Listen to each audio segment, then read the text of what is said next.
Derrotados los republicanos en las elecciones de 1932, el nuevo presidente, el demócrata Roosevelt, diseñó una serie de medidas tendentes a resolver la grave depresión en que se encontraba sumida la economía norteamericana.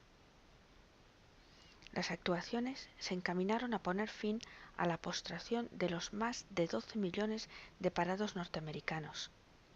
Para ello, se consideró prioritario fomentar la demanda e incrementar el consumo como medios para reactivar la producción.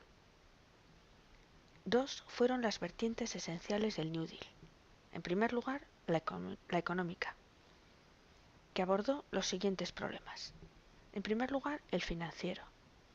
Se potenció un mayor control del Estado sobre los bancos. Se exigió un aumento de sus reservas a fin de garantizar su solvencia. Se estimuló la concesión de créditos destinados a la inversión empresarial y se promulgó la Ley de Obligaciones Federales con el fin de proteger a los inversores de posibles fraudes.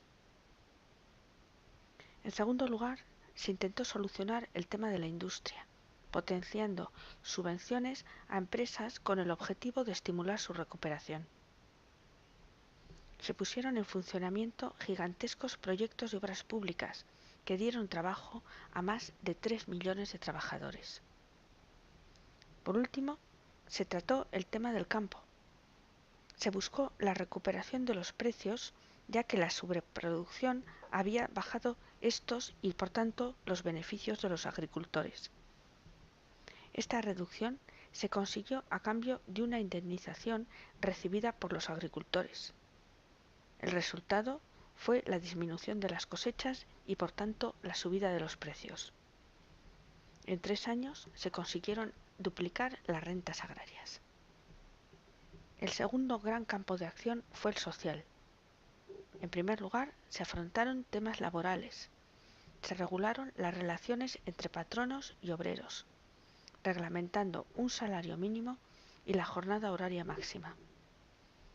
Con la disminución del paro, la fijación de este salario y la subida de precios, se logró una masa de asalariados con cierto poder adquisitivo, que multiplicó la demanda en unos momentos en que la producción estaba necesitada de estímulos. También se trató el tema asistencial. Se impulsó una legislación destinada a corregir desigualdades, implantando el seguro de desempleo y las pensiones. Como balance del New Deal, podemos decir que sí mejoró la economía del país, pero no logró solucionar los graves problemas creados por el crack del 29 hasta que en 1939 estalló la guerra en Europa.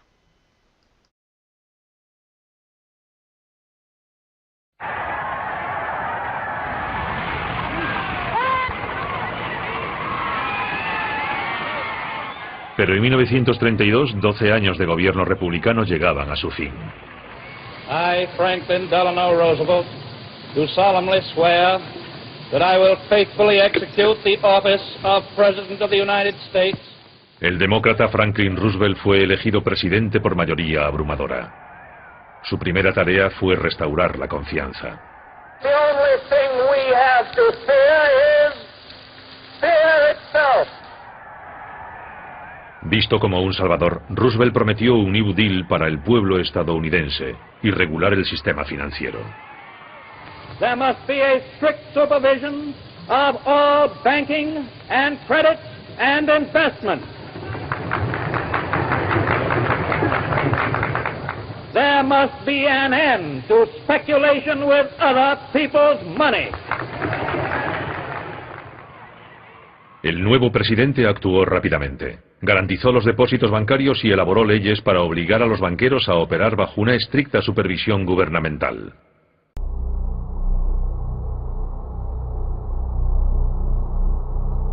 Para frenar el pánico, Roosevelt ordenó el cierre de los bancos durante 4 días. Durante los primeros 100 días de mandato, consiguió que el Congreso aprobase 15 leyes para combatir la crisis. Por fin, la situación estaba cambiando y resurgía la confianza. Roosevelt consideraba importante explicar directamente a la población la nueva legislación para ganar su confianza, y así emprendió una serie de charlas por radio. We have provided the machinery to restore our financial system, and it is up to you to support and make it work. It is your problem, my friends, no less than it is mine. Las nuevas leyes sociales eran conocidas como leyes abecedario, a causa de sus siglas iniciales. La ley de las 3 AES protegía a los campesinos. Los precios de los productos agrarios caían rápidamente. Para elevar los precios, la nueva ley preveía subsidios para los campesinos que disminuyesen su producción. Esto implicó la destrucción de cosechas y la eliminación de ganado. Algunos criticaron al gobierno por malgastar productos esenciales. Así se ayudaba al campesinado, pero ¿se tenía en cuenta a los que pasaban hambre?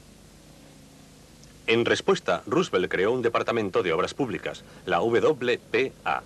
Los nuevos proyectos del gobierno crearon 8 millones de puestos de trabajo. Los aguaceros que sufrían muchas regiones de los Estados Unidos provocaban inundaciones que destrozaban el terreno y destruían los medios de vida del campesino.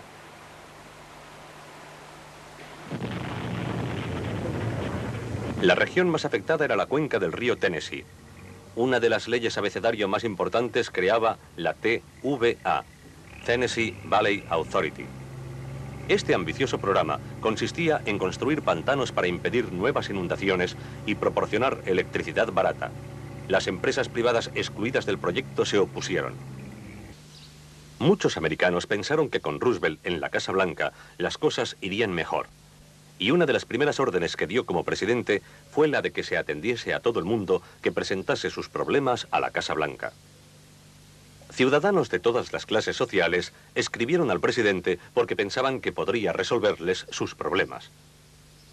Pero Roosevelt también tenía enemigos, entre ellos un grupo reducido pero muy activo de socialistas y comunistas que pensaban que no hacía lo bastante en favor de la clase obrera. Los ricos tampoco estaban contentos de tener que pagar más impuestos para financiar el New Deal.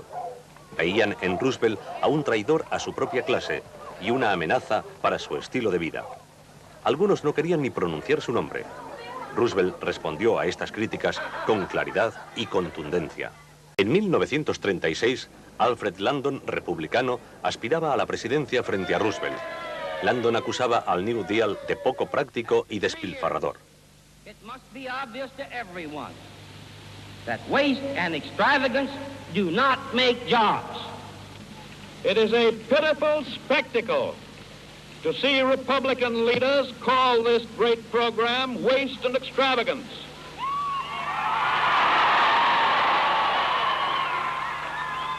Of course we spent money.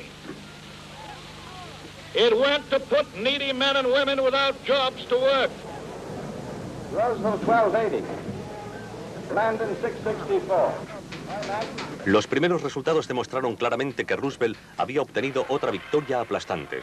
La mayoría de los americanos apoyaban al presidente y su política del New Deal.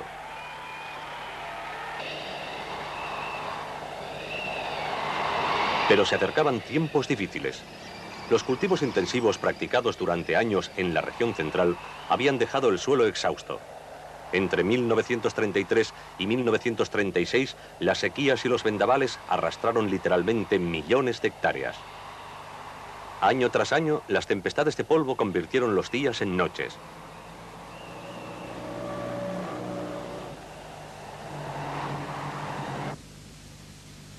La región del centro se había desertizado.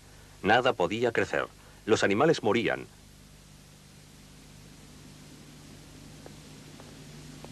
Muchos campesinos de pequeñas explotaciones quebraban. Los arrendatarios no podían pagar los arrendamientos. El gobierno difícilmente podía prestarles ayuda inmediata. Empezó un amplio movimiento migratorio. Miles de campesinos, atraídos por la leyenda del Dorado Oeste, cargaron sus pocos bienes en un coche viejo y se fueron a California.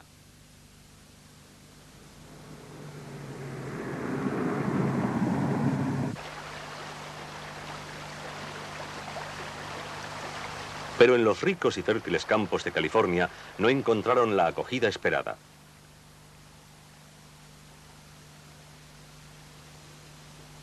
Los antiguos propietarios californianos, trabajando sus tierras, apenas ganaban unos $. No lejos de allá, en Hollywood, la industria cinematográfica lograba los grandes éxitos de los años 30. Las estrellas seguían deslumbrando a sus admiradores.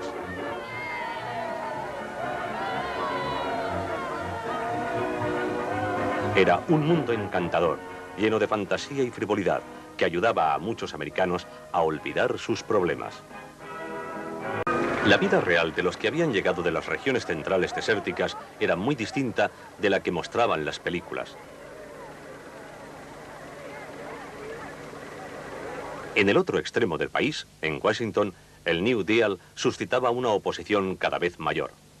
El Tribunal Supremo de los Estados Unidos había declarado anticonstitucionales muchas leyes adoptadas por Roosevelt. Toda su política social parecía amenazada.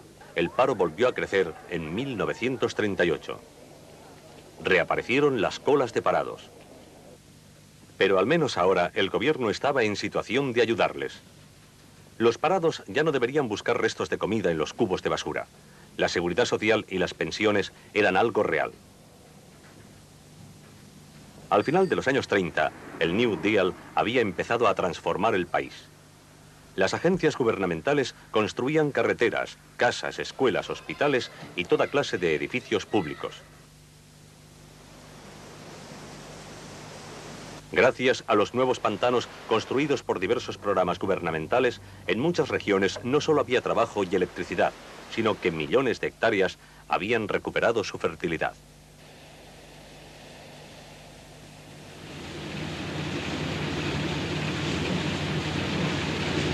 Los agricultores eran menos numerosos que antes, pero los precios de sus productos estaban garantizados. El New Deal de Roosevelt había incrementado el poder adquisitivo de mucha gente, pero para llevarlo adelante había tenido que hacer frente a los intereses de grupos como las grandes empresas o el Tribunal Supremo. Como decía el presidente con su sonrisa habitual, todo el mundo está contra mí, excepto los electores.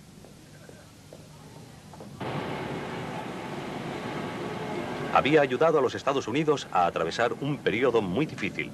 Ahora bien, lo que hizo que muchos norteamericanos volviesen a encontrar trabajo fue un hecho que tuvo lugar en el extranjero: la Segunda Guerra Mundial. Paradójicamente, fue la demanda de armas americanas y no el New Deal el factor que en aquella época acabó con el problema del paro en los Estados Unidos.